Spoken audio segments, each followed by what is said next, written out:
Bismillahirrahmanirrahim. Di sini kita ingin menjawab satu pertanyaan yang bertanya tentang hukum tarawih di rumah dan tata caranya.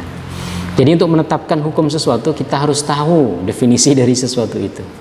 Tarawih ini didefinisikan oleh para ulama sebagai salat malam yang dilakukan di bulan Ramadan, dilakukan secara berjamaah dan dengan banyak istirahat. Karena tarawih itu berasal dari kata tarwihah yang artinya istirahat.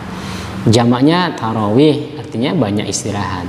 Maka suatu sholat disebut sholat tarawih dilakukan di malam hari. Maksudnya malam hari itu antara isya sampai subuh. Kemudian dilakukan secara berjamaah. Maka kalau antum mau sholat tarawih di rumah pastikan berjamaah. Karena kalau tidak berjamaah maka tidak bisa disebut sholat tarawih. Disebutnya apa? Disebutnya qiyam Ramadan, sholat malam biasa. Karena hubungannya antara tarawih dengan sholat malam itu umum dan khusus. Semua salat yang dilakukan di malam Ramadan maupun di luar Ramadan disebut salat malam. Nah, walaupun dia sendiri atau berjamaah disebut salat malam. Tapi kalau berjamaah di bulan Ramadan baru disebut tarawih. Jadi harus berjamaah. Yang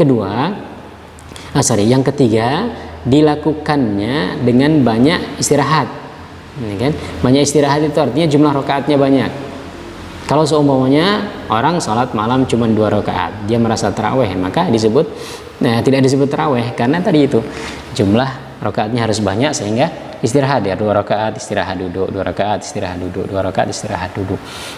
Nah, jadi untuk dikatakan suatu sholat itu disebut tarawih atau tidak di malam hari, kemudian di bulan Ramadan dilakukan secara berjamaah, kemudian tadi ada banyak istirahatnya. Nah, antum pastikan antum sholat di rumah ini masuk poin-poin tadi itu dalam salat antum. Ya, kalau sendirian maka tidak disebut salat tarawih, tapi tetap tidak perlu kemudian mengatakan saya tidak salat tarawih berarti nggak dapat pahala. Dapat pahalanya, pahala salat malam.